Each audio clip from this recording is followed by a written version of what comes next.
بسم الله الرحمن الرحيم.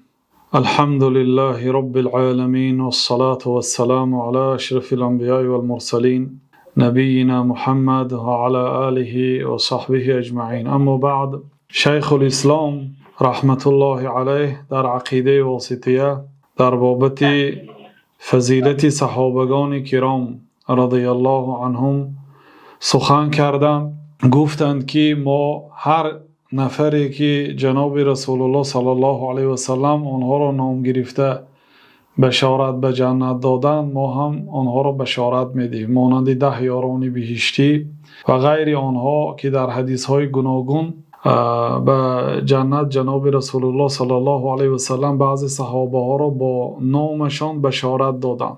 بعد از آن گفتند که و یقرون بما تواتر به النقل عن أمير المؤمنين علي بن أبي طالب رضي الله عنه وغيره من أن خير هذه الأمة بعد نبيها أبو بكر ثم عمر ويثلثون بعثمان.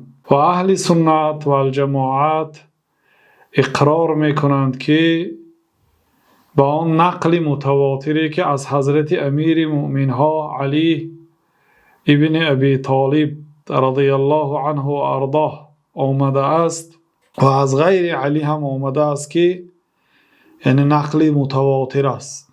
یعنی متواتر چگونه که میدونید امت زیاد روایت کردگی است که جمع شده دروغ گفتن آنها ناممکن است. همه اینها از جمله حضرت علی رضی الله عنه خبر دادند که خیر هذه الامه بعد نبیها ابو بکر، بهترین شخصیت این امت اسلام بعد پیغمبرش این حضرت ابو بکر است. ثم عمر، سپس حضرت عمر. و یثلثون بعثمان، سومین شخص را حضرت عثمان میدانند. و یربعون بعلی رضی الله عنه، چهارمین آنها را حضرت علی رضی الله عنه میدانند. کما دلت علیه الاثار، چگونه که حدیث ها به این دلالت کرده است. و کما اجمعت الصحابه علی تقدیم عثمان فی البیعه، چگونه که تمام صحابه ها اجماع کردند به تقدیم عثمان بر علی در بیعت. یعنی صحابه ها یگان کس خلاف نبرآمد به خلافت حضرت عثمان رضی الله عنه، بلکه همه راضی شدند.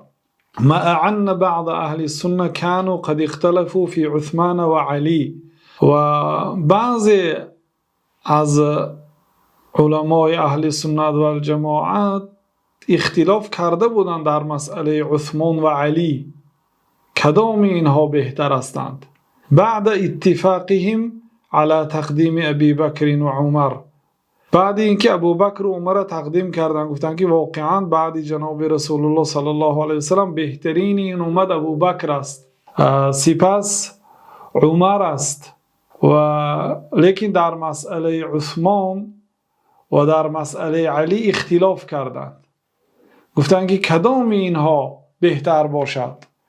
بعضی علما رحمت الله علیهم، یعنی اصلا این بین صحابه ها بود، حضرت عثمان را مقدم دانستند، گفتند که فقدم قوم عثمان و سکتوا، بعضی مردم حضرت عثمان را از علی مقدم دانستند، گفتند که بعد عمر عثمان است و سکوت کردند. او ربعوا بعلی، و یک گروه اینها سیومین اینها عثمان و چهارمین اینها علی هست گفتند.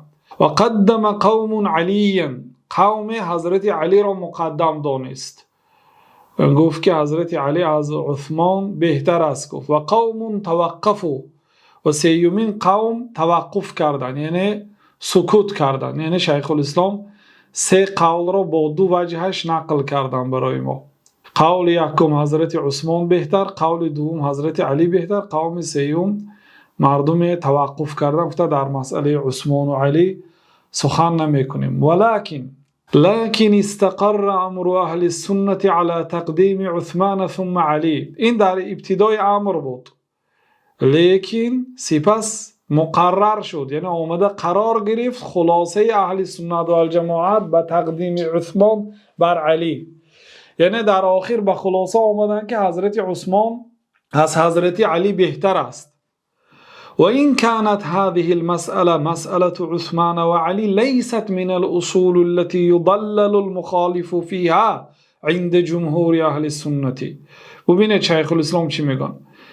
اگر چنده که مسئله عثمان و علی این مسئله یعنی بهتر دانستنی یکی اینها از اصول اهل سنت و الجماعت نیست که در این مسئله یک کس را گمراه گفته شود.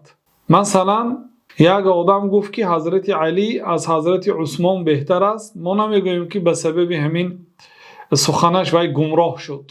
هر دوشم بهتر، هر دوشم میداند که از اهل فضل هستند، فقط اول علی سپس عثمان گوید. شیخ الاسلام میگن که در نزد جمهور علما همین آدم گمراه شماریده نمیشد. لكن المسألة التي يضلل المخالف فيها مسألة الخلافه. لیکن مسئله که در آن مسئله مخالف را گمراه گفته میشه در مسئله خلافت.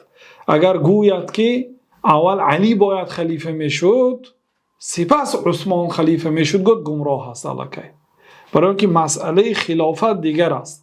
و ذلك انهم يؤمنون ان الخليفه بعد رسول الله صلى الله عليه وسلم ابي بكر ثم عمر ثم عثمان ثم علی. برای آنکه اهل سنت و الجماعت عقیده دارند که جاینشین جناب رسول الله صلی الله علیه و سلم بعد حضرت رسول الله صلی الله علیه و سلم ابو بکر صدیق هستند، سپس عمر بن الخطاب، سپس عثمان، سپس علی رضی الله عنه هستند. بعد شیخ الاسلام رحمت الله علیه گفتند که و من طعن فی خلافت احد من هؤلاء فهو اضل من حمار اهله. کدام انسانی که در خلافت یکی اینها طعنه زند، یعنی در خلافتش طعنه زند که باید اول علی میشد خلیفه نه ابو بکر، یا باید اول علی میشد نه عثمان، گوید طعنه زند، او از خر خانگیش هم گمراه تر است. گفتم این سخن شیخ الاسلام رحمت الله علیه است.